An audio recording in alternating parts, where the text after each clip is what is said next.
各位街坊，平時放假最鍾意做咩啊？咪又係去飲下茶，食個包，同屋企人嘆下一盅兩件。但係我同你講，最近喺香港飲茶，真係分分鐘好似俾人搶剪咁啊！唔係講笑，直情好似變咗一場湯客大屠殺咁，嚇到人冷汗直流。你知唔知最離譜係咩啊？以前我哋去酒樓，如果唔想同人哋搭台，頂多咪坐張細台或者慢慢等位。點知最近有街坊去到某啲新式酒樓，定係啲所謂名牌茶居，想坐得舒服少少，同個知客講句唔想搭台啊，一睇張單，個茶錢竟然貴咗成倍啊！你話係咪賭錢落海？一聽到呢度，真係成把火起，難怪依家班老茶客個個搖頭嘆氣，痛心疾首咁話，香港啲飲食業真係自己逼走香港人。怪不得個個一到星期六日就衝晒上去深圳消費啦。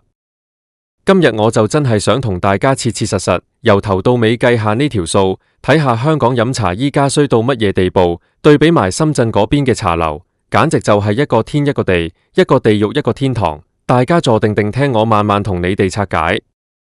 講起飲茶，呢個絕對係我哋香港人由細到大嘅集體回憶，由以前80、90年代，甚至回望到幾十年前。阿爺阿嫲嗰代飲茶係一件好市井、好有人情味嘅事。以前一張大圓台，坐埋啲互不相識嘅街坊，大家一齊睇份報紙，搭下台吹下水，講下今日馬場邊隻馬熱門，講下股市點樣，就算唔識人都好有溫暖。但係時代唔同咗，依家啲人講求私隱，特別係一家大細或者同朋友傾密偈，邊有人想同個陌生人面貼面、眼望眼咁食粒蝦餃啊？好啦，既然社會進步咗，大家想有少少私人空間，點知依家香港嘅酒樓就將呢種要求變成咗一個掠水嘅藉口。你唔想搭台啊？可以，咁你就要俾雙倍茶錢，或者一定要你叫夠幾多個小菜，一定要計你大台嘅人頭消費。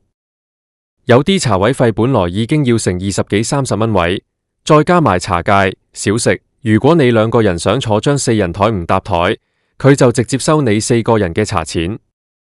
你計下，兩個人未食嘢，單單係坐落去個茶位，就已經無端端無咗成100幾200蚊。呢個唔係湯客係咩啊？真係直情好似拿把刀架喺你條頸度，明搶你錢。好多老茶客都話，以前喺香港飲茶係一種享受，依家係一種折磨。依家行入香港求其一間酒樓，未坐低就已經要面對班伙計塊黑面。可能因為依家香港飲食業唔夠人手，全場得個幾個樓面，個個做到踢晒腳，脾氣自然就差。你想叫佢加下水，嗌咗3次、4次，個茶壺蓋都揭開咗成個字，班伙計望到都當睇唔到，直情好似練咗神功咁百毒不侵。好不容易等佢行過來，一嘢搶走個茶壺，反到來將啲滾水撞落去，仲要彈到成台都係，一句唔該或者唔好意思都冇。好啦，到你點嘢食，依家為咗慳成本，大部分酒樓都已經冇晒以前嗰種推車仔即叫即煎嘅風味，全部變成用 QR code 掃碼點餐，或者用張紙仔剔剔剔。用機械化點餐唔緊要，如果啲點心熱辣辣好食嘅，大家都吞咗啖氣佢。但係最慘係啲點心水準跌到落谷底，好多時上到台，個燒賣皮已經乾晒硬晒，擺明就係晨早蒸定，甚至係中央廚房整好晒嘅預製菜，嚟到酒樓只係微波爐叮熱或者再翻蒸，成個蝦餃皮爛溶溶，筷子一夾就穿，入面隻蝦又霉又冇肉質，完全冇咗以前香港點心師傅個中手工藝。再睇下個價錢，依家喺香港飲茶，一籠普通到不得了嘅乾蒸燒賣，隨時要成30幾40蚊。如果係啲大點、特點、頂點，甚至係乜嘢廚師推介，直情要50幾60蚊一籠。兩個人求其食個叉燒包、鳳爪、排骨、腸粉，再加一碟油菜同一個炒麵，埋單無5、600蚊都出唔到門口。重點係你俾咗5、600蚊，食到嘅係一套戲，同埋一堆好似工廠流水線出產嘅劣質嘢食。難怪班老茶客痛心到滴血，佢哋好多人都係飲咗幾十年茶嘅老香港，見證住香港飲食業嘅輝煌時期。依家睇住自己由細去到大嘅酒樓，變成一個只識向錢看、對客人毫無禮貌、對食物毫無要求嘅金錢怪獸。佢哋都好無奈咁講，唔係我哋想放棄香港，係香港飲食業用行動嚟逼走我哋。既然香港令人咁傷心，咁大家自然就會揾出路。近呢幾年，每逢週末或者假期，深圳嘅關口好似羅湖、落馬洲、深圳灣，真係人山人海。基本上大半個香港嘅人都在上去，而其中一個最主要嘅活動就係去深圳飲茶。如果你問我，去深圳飲茶同喺香港飲茶有乜嘢分別？我可以用4個字形容，就係天堂同地獄。我哋先講最基本嘅空間感同環境。深圳依家好多新開嘅茶樓或者連鎖名店，佢哋嘅裝修真係好肯使錢，地方大到你唔信，樓底又高，坐得又舒服。最重要嘅係，人哋根本就冇搭台呢個觀念。你去到2個人就係坐2人的高背梳化位，或者寬敞嘅卡位，就算幾多人排隊都好，人哋都絕對唔會夾夾硬硬塞多2個陌生人坐喺你隔籬，要你一邊食蝦餃一邊聽人哋講家事。呢種對客人私隱同舒適度嘅尊重，喺香港依家已經變成咗奢侈品，甚至要收你雙倍茶錢先可以換返嚟。但在深圳，呢個只係最基本、最理所當然嘅服務。再講到服務態度，呢個更加係香港冇得比嘅地方。喺深圳嘅茶樓，你一坐低，班服務員就已經好有禮貌咁行過嚟，一邊笑一邊幫你開位，主動幫你洗茶具、沖茶。人哋依家好多茶樓直情係每張台邊度擺個水煲、個小型茶幾，服務員會定時定候過嚟幫你加水，睇住個火，完全唔使你舉手舉到隻手酸埋，叫到失聲都冇人理。如果食物上得慢少少，你一問，佢哋即刻幫你查，甚至會主動同你講唔好意思，送個小甜品或者減免茶錢嚟補償。呢種賓至如歸嘅感覺，對於長年累月喺香港頂受開火計面色嘅香港人來講，直情係好似久旱逢甘露咁，好治癒。不過最核心嘅問題，始終都係返去嘢食嘅質量同價錢度。深圳依家好多大型茶樓，佢哋打旗號都係講明即點即蒸，新鮮製造。你透過塊大玻璃窗望入去個開放式廚房，可以清清楚楚睇到一班點心師傅喺度即時包緊蝦餃、揉緊麵粉。當個點心蒸好上台嗰一刻，真係熱騰騰出晒煙嘅。個蝦餃皮晶瑩剔透，咬落去仲帶點彈牙，入面嘅鮮蝦又大隻又爽甜，仲有滿滿嘅肉汁流出嚟。個叉燒包蒸到個口啱啱爆開，入面嘅叉燒芡汁香濃，啲肉又唔會肥膩。人哋用嘅係真材實料，係師傅嘅心機。而最令人震撼嘅係個價錢。喺深圳飲茶，點心嘅價錢普遍都係10幾蚊到20幾蚊人民幣一籠，就算最貴嘅頂點或者特色點心，頂多都係30幾蚊。你2個人去到，叫到成張台都係點心，有蝦餃、燒賣、腸粉、鮑汁鳳爪、燉湯，甚至叫埋乳鴿，最後埋單可能都只係100幾十蚊或者200蚊人民幣左右。換算返港幣，簡直便宜到笑。用香港飲一餐茶嘅價錢，喺深圳可以食到2餐甚至3餐，而且無論係食物嘅新鮮度、味道，定係環境同服務，都完勝香港。你話咁樣嘅對比之下，香港人點會唔變心？點會唔覺得喺香港飲茶係一場劏客大屠殺？好多人可能會話，香港租金貴啊，人工高啊，老闆都係逼不得已先至要加價，先至要收雙倍茶錢，逼人搭台。呢個藉口，我哋聽咗好多年啦。冇錯，香港嘅經營成本真係高，呢個係鐵一般嘅事實。但係成本高，並不代表你可以將食物嘅質素同服務降到去垃圾級別，然後仲要理直氣壯咁向消費者收費。你貴，如果貴得有價值，大家一樣會買單。好似以前香港有啲傳統名牌茶樓，雖然茶錢貴、點心貴，但人哋幾十年來保持住高水準，啲師傅手工精湛，服務員雖然年紀大，但充滿人情味，大家俾錢都俾得心甘情願。但係依家好多酒樓，一邊大喊經營困難，一邊就不斷削減成本，用預製菜代替現做點心，減少樓面人手，搞到服務質素一落千丈，然後仲想用各種巧立名目嘅收費去刮盡消費者最後一分一毫。呢種殺雞取卵嘅經營手法，根本就係將消費者當成係傻仔。依家嘅香港消費者已經好聰明，大家賺錢都好辛苦。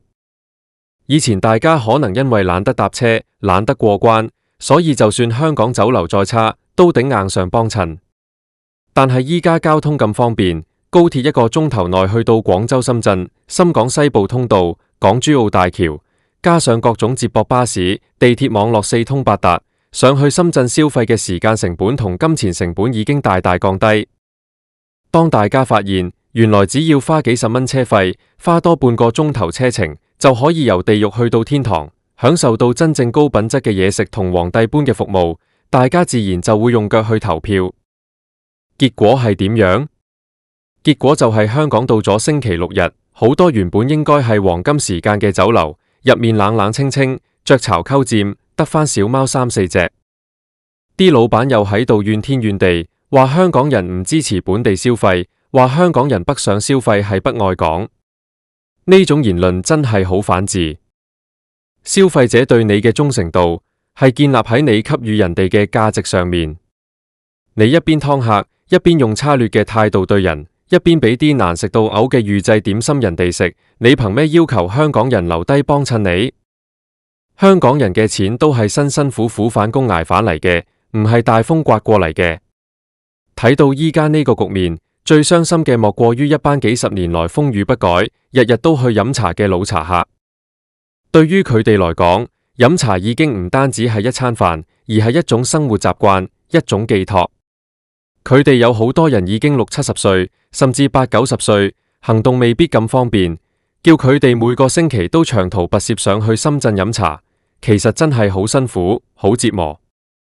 佢哋最希望嘅，其實只係想喺自己住嗰區揾到一間普普通通、乾乾淨淨、價錢公道、食物過得去、唔會面黑黑嘅酒樓，等佢哋可以安安樂樂坐低，同班老友記吹下水，過一個安詳嘅朝早。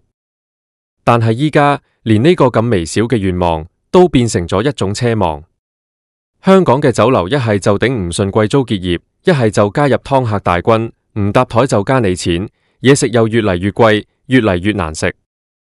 呢班老茶客去到酒樓門口，睇到張價錢牌，再諗到入面班伙計嘅態度，最終只能夠無奈咁返屋企，自己沖杯普洱，咬個麵包。你話呢個畫面係多麼嘅悲哀，多麼嘅令人痛心。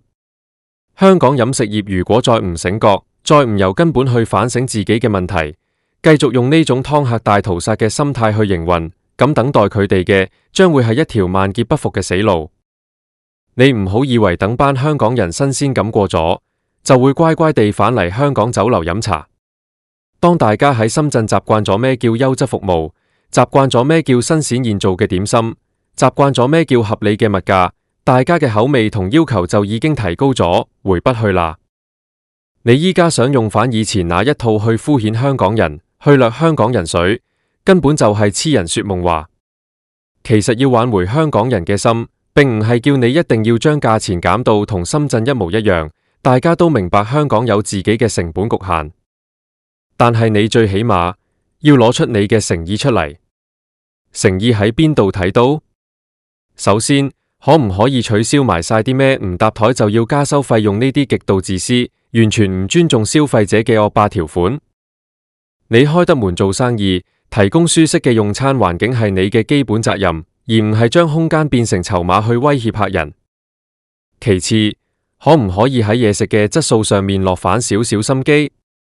唔好再用嗰啲一街都係毫無特色嘅工廠預製點心來騙人，哪怕你只係少做幾款點心，但每一款都保持新鮮，即叫即蒸，用返師傅嘅手工，等個蝦餃有返蝦餃嘅鮮味，燒賣有返燒賣嘅肉香。我相信香港人係願意為呢份堅持、呢份品質俾多一少少錢嘅。